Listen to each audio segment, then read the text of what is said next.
Áudio 9, Meditações sobre o Evangelho de João, livro Vimos a Sua Glória, autor Austin Sparks. Agora começaremos o capítulo 3 deste livro e seria interessante que lessem João 3, de 1 a 9. Prosseguindo com a nossa meditação neste Evangelho, o assunto que logo segue nossa consideração é grandes verdades e suas leis. É muito importante que tenhamos em mente que cada verdade divina tem as suas leis e somente entraremos na experiência dessas verdades por meio do caminho de obediência a essas leis. Farei aqui uma pausa, dando devida consideração à tremenda importância desse fato. Há 3 pontos que precisam ser destacados como parte dessa afirmação geral. O primeiro é que Deus sustenta essas leis e Ele se assegura de que elas estejam implícitas em cada movimento direcionado a uma nova verdade, apesar dessas leis não serem sempre entendidas de pronto. Em outras palavras, nunca entraremos de fato em nenhuma verdade de maneira viva se não tomarmos o caminho dessas leis que governam aquela verdade, ou que são base para aquela verdade. Deus se assegura disso.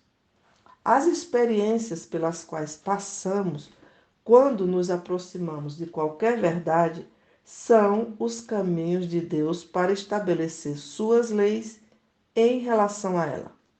Nem sempre compreendemos o que Deus está fazendo, porque Ele está nos conduzindo daquela maneira.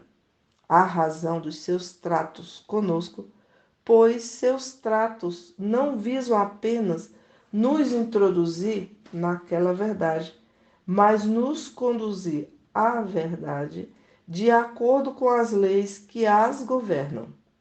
Nem sempre entendemos isso quando essas leis estão sendo efetivadas, mas Deus nunca as deixa de lado, nem as ignora ou nos permite que viver a verdade separada dela. O segundo ponto é que a verdade tomada sem a operação da lei, coisa que é totalmente impossível, conduz a um estado de desequilíbrio, uma posição falsa, e essa verdade passa a operar contra as pessoas envolvidas, não a seu favor. A questão em jogo será se a verdade conduzirá os envolvidos a um quebrantamento daqueles envolvidos com direção a um conserto e alinhamento espiritual com a verdade, ou eles a abandonarão. Quero ter certeza de que você está entendendo o que estou dizendo. Então, por favor, me permita reiterar, em outras palavras, o que é possível assumirmos uma verdade, ainda que em desacordo com as leis divinas que a governam.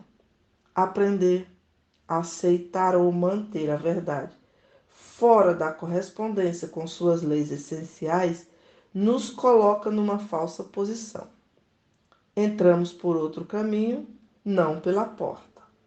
Pensamos que entramos, porque temos a verdade, mas nossa entrada foi em base totalmente falsa. Não alcançamos a verdade pela porta, que é a vida. A alcançamos por outras formas, por outro caminho, sem a vida. Estamos numa posição falsa, desbalanceados. A verdade, portanto, operará para nossa ruína. Ela não nos dará suporte, ao contrário, ela nos derrubará e teremos 2 alternativas. Seremos ajustados a verdades pela nossa queda, por termos nos deparado com ela, ou a abandonaremos como algo que para nós não funciona. Desistiremos dela, declarando que essa verdade não se sustenta. O terceiro ponto é que uma experiência verdadeira e pura da verdade pode ser obtida sem se ter, naquele momento, um entendimento completo de suas leis. Isso devido à pureza do espírito e honestidade do coração. Muitos estão vivendo no gozo da verdade que não compreendem, vivendo na experiência da verdade que não são capazes de definir. Apesar de desfrutarem de uma experiência verdadeira e pura da verdade, não conseguem estabelecer as leis que governam esse gozo e experiência.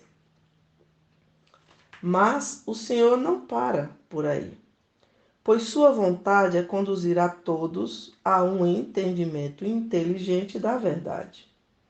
Temos algo acrescentado pela compreensão para o desfrute, apreciação e poder no indivíduo em questão. E temos algo adicionado para o Senhor ao ter um instrumento mais útil para o propósito da verdade. Por um lado, é um grande dia quando compreendemos nossa experiência e então podemos dizer: desfrutei disso, mas nunca compreendi. Mas agora vejo o seu sentido. Algo foi adicionado. Para o Senhor, esse também é um grande dia, quando seus filhos não apenas estão desfrutando de uma experiência, mas possuem o entendimento que lhes permite ministrar de maneira inteligente. No Novo Testamento, a doutrina seguia principalmente a história, uma história produzida por certas verdades. Certas verdades foram proclamadas, apreendidas, aceitas pela fé, e então a história teve início. Podemos substituir a palavra história por experiência. Mas experiência é uma palavra de conotação mais pessoal, enquanto história tem caráter mais geral. Penso na esfera do livro de Atos. Os movimentos desenvolvidos, idas e vindas, toda aquela história foi o resultado de certos fatos e verdade apreendidos pela fé. Mas a história não era o fim. Mais tarde, a doutrina veio explicar a história. Atos vem antes das epístolas. As epístolas foram escritas para explicar a experiência, a história. Qual é o significado disso e daquilo? A resposta é dada na doutrina. Isso não se trata de uma questão técnica, mas é algo de grande importância que leva a exemplos concretos. Gostaria que você percebesse a ordem das coisas. Temos a verdade, ainda que incompreendida em sua plenitude, vista como verdade, que é então apreendida pela fé na pureza do espírito e na honestidade do coração, produzindo a história. Mas o Senhor nunca fica satisfeito em parar por aí. Posteriormente, trouxe uma grande revelação que se tornou no ensino ou na doutrina dessa história. A igreja, no livro de Atos, não se moveu, agiu, prosseguiu, permaneceu na esfera de uma doutrina sistematizada de ordem da igreja.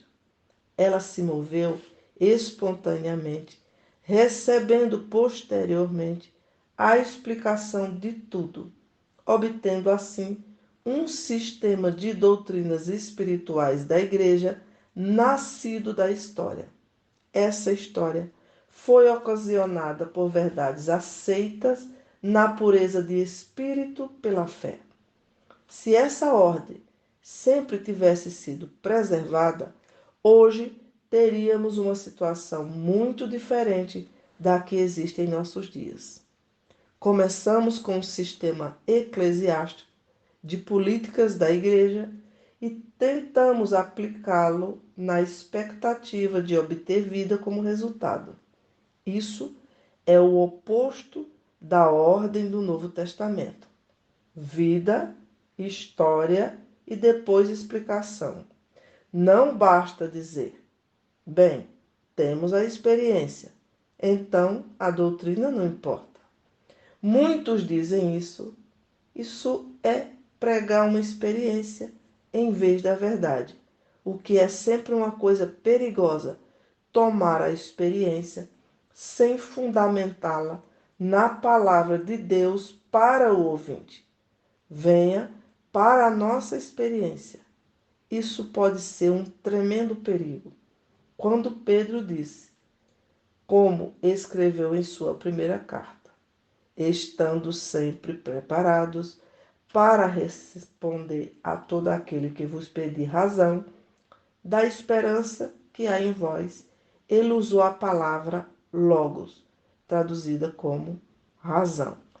1 Pedro 3,14. O que Pedro realmente quis dizer foi: esteja pronto para prestar conta, explicar ou apresentar uma lógica inteligente a respeito da esperança que existe em vocês. Ele se referia a uma capacidade de prover uma narrativa lógica, uma apresentação, um relato ou prestar contas daquilo que está em você. Acredito que isso é o suficiente para nos aproximarmos desse assunto das grandes verdades e suas leis. Podemos, então, passar a considerar a primeira dessas grandes verdades no Evangelho de João.